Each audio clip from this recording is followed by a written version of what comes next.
अचूक प्लॅनिंग केलंय। अशी माणसं ज्यांनी जरांगेंसाठी आणि मराठा आरक्षणाच्या या लढ्यासाठी स्वतःचं संपूर्ण आयुष्य पणाला लावलंय। ही माणसं कधी कॅमेरा समोर आली नाहीत, त्यांनी कधीच कुठल्या श्रेयाची अपेक्षा केली नाही आणि कितीही मोठी संकट आली तरी त्यांनी कधी जरांगेंची साथ सोडली नाही। मनोज जरांगे पाटील हे नाव घेतलं की डोळ्यांसमोर येतो तो लाखोंचा जनसमुदाय, ते वादळी आंदोलन आणि मुंबईवर धडकलेला मराठ्यांचा ऐतिहासिक जनसागर। पण या वादळाच्या मागे पडद्याआड हीच 8 माणसं आहेत ज्यांनी या आंदोलनाचा कणा म्हणून काम केलंय। जरांगेंचं आंदोलन नेहमी गाजतं, मराठे एकवटतात, पण या संपूर्ण आंदोलनाचं मास्टर प्लॅनिंग हीच 8 माणसं करत असतात। तुम्ही यांना जरांगेंची थिंक टँक म्हणा किंवा त्यांचे जिवलग सहकारी म्हणा किंवा मग जरांगे पाटलांची सावली म्हणा, काहीही म्हणा, पण या माणसांनी खऱ्या अर्थाने पडद्यामागून या लढ्याला दिशा दिली आहे। आज आपण जरांगे पाटलांच्या त्याच 8 शिलेदारांबद्दल जाणून घेणार आहोत ज्यांनी जरांगेंना एका सामान्य कार्यकर्त्यापासून संघर्ष योद्धा होताना अगदी जवळून पाहिलंय, ज्यांनी महाराष्ट्राला माहित नसलेल्या जरांगेंचा लढा पाहिलाय, त्यांनीच अंतरवाली सराटीतला तो लाठी हल्ला पाहिलाय, त्यांनीच जरांगेंचे अनेक आंदोलनाचं नियोजनही केलंय, त्यांनी अंतरवाली ते मुंबईचं अचूक प्लॅनिंग केलंय आणि आता तेच जरांगेंना पावलोपावली साथ देत आहेत। तेच पडद्यामागचे हिरो नेमके कोण आहेत हेच आपण या व्हिडिओतून पाहणार आहोत, त्यामुळे व्हिडिओ शेवटपर्यंत नक्की पहा आणि न्यूज 18 मराठीला सबस्क्राईब करायला विसरू नका। नमस्कार, मी प्रियंका, आपण पाहताय न्यूज 18 मराठी।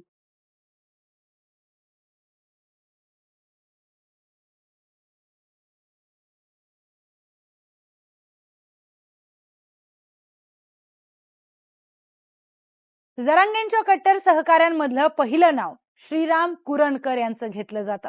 जरांगेंचा सर्वात जुना आणि खात्रीचा मोहरा म्हणजे श्रीराम कुरणकर। शोभा संघटनेच्या स्थापनेपासून ते जरांगे यांच्या सोबत सावलीसारखे उभे आहेत। कोपर्डी आंदोलनापासून संघर्ष त्यांनी जवळून पाहिलाय। जरांगे पाटलांचे बालमित्र असलेले कुरणकर आज आंदोलनाचं सर्वात महत्वाचं काम सांभाळतात। प्रशासकीय कागदपत्र असोत, मंत्र्यांसोबतचा संपर्क असो, फोन कॉल्स किंवा अतिशय गोपनीय आणि महत्वाचे निरोप पोहोचवणं असो, ही सगळी बॅकरूम यंत्रणा श्रीराम कुरणकर एक हाती हाताळतात। दुसरं महत्वाचं नाव दादासाहेब घाडगे यांचं। दादासाहेब घाडगे म्हणजे आंदोलनाच्या मुख्य केंद्रातील हक्काचा माणूस। ज्या अंतरवाली सराटी गावातून या आंदोलनाची ठिणगी पडली त्याच गावच्या तंटामुक्ती समितीचे अध्यक्ष आहेत दादासाहेब घाडगे। आंदोलकांच्या समन्वयापर्यंतची मोठी जबाबदारी दादासाहेब पडद्याआड राहून चोख पार पाडतात। जरांगेंच्या सहकाऱ्यांमधलं तिसरं नाव समोर येतं ते म्हणजे संजय कटारे यांचं। गोदाकाठच्या तब्बल 123 गावांमध्ये संजय कटारे हे नाव अतिशय आदराने घेतलं जातं। जरांगे पाटलांचे सर्वात विश्वासू शिलेदार म्हणून त्यांची ओळख आहे। आंदोलनाचा जनसागर जेव्हा उसळतो तेव्हा त्याचं नियोजन कसं करायचं, लोकांना एकत्र कसं आणायचं, या संपूर्ण मायक्रो मॅनेजमेंटची आणि नियोजनाची सूत्र संजय कटारे यांच्या हातात असतात। चौथं नाव येतं रमेश काळे यांचं। रमेश काळे यांना तुम्ही जरांगेंसाठी जातीपातीच्या पलीकडचा कट्टर सोबती असं देखील म्हणू शकता, कारण वडीवाळा गावचे सरपंच असलेले रमेश काळे हे या आंदोलनाचं एक वेगळंच वैशिष्ट्य आहेत। ते स्वतः ओबीसी असून मराठा आरक्षणाच्या लढ्यात ते जरांगे पाटलांचे कट्टर पाठीराखे बनलेत। जरांगे पाटील कुठेही फिरत असोत, रमेश काळे एका अंगरक्षकाप्रमाणे म्हणजेच जिवंत ढालीसारखे 24 तास जरांगे पाटील यांच्या सोबत असतात। जरांगे पाटील यांच्या जीवाभावाच्या सोबत्यांमध्ये 5वं नाव येतं पांडुरंग तारक यांचं।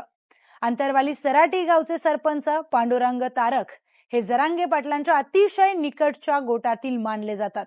जेव्हा जेव्हा जरांगेंच्या मोठ्या सभांचं आयोजन होतं तेव्हा लाखो करोडो लोकांची व्यवस्था कशी करायची, मैदान कसं सांभाळायचं, या भव्य दिव्य आयोजनाची आणि सभेच्या मैदानाची संपूर्ण जबाबदारी सरपंच पांडुरंग तारक आपल्या खांद्यावर घेतात।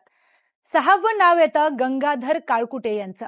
तुम्हाला मराठा आरक्षणाचं साष्ट पिंपळगाव आंदोलन आठवतंय का? तेव्हापासून गंगाधर काळकुटे हे जरांगे पाटलांचे खंदे समर्थक आहेत। जरांगे पाटलांचे संपूर्ण महाराष्ट्रामध्ये जे झंझावती दौरे होतात त्या दौऱ्यांचं वेळापत्रक मार्ग आणि नियोजन याची संपूर्ण जबाबदारी काळकुटे यांच्यावर असते. विशेषतः बीड जिल्ह्याची संपूर्ण धुरा काळकुटे अत्यंत अचूकपणे सांभाळतात. यामध्ये 7वं नाव येत आहे नारायण शिंदे यांचं. नागझरी गावचे सरपंच नारायण शिंदे हे आंदोलनाचा कणा मजबूत करण्याचं काम करतात. आंदोलनाची दिशा ठरवण्यासाठी गावागावामध्ये बैठका घेणं, रणनीती आखणं आणि आंदोलनाचा संदेश तळागाळातील मराठा बांधवांपर्यंत पोहोचवणं, या कामामध्ये नारायण शिंदे यांचा हात कुणीच धरू शकत नाही. या सगळ्यांमध्ये 8वं आणि शेवटचं नाव येतं प्रदीपदादा सोळुंके यांचं. मनोज जरांगे पाटील जेव्हा संपूर्ण महाराष्ट्र पिंजून काढतात, तेव्हा त्या भव्य दौऱ्यांची आणि महासंवाद सभांची आखणी प्रदीपदादा सोळुंके करतात.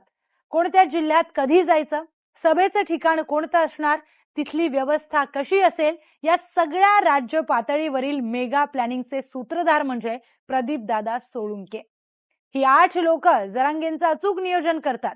ही 8 लोक मनोज जरांगे पाटील यांच्या अवतीभोवती त्यांच्या सावलीप्रमाणे सोबत असतात. जरांगे सरकारला भिडतात, आरक्षणाबाबत अचूक मांडणी करतात, कायद्याने लढतात, ते याच 8 माणसांमुळे. या माणसांना तुम्ही जरांगेंची ढालही म्हणू शकता. तुम्हाला काय वाटतंय? आपलं म्हणणं आपल्या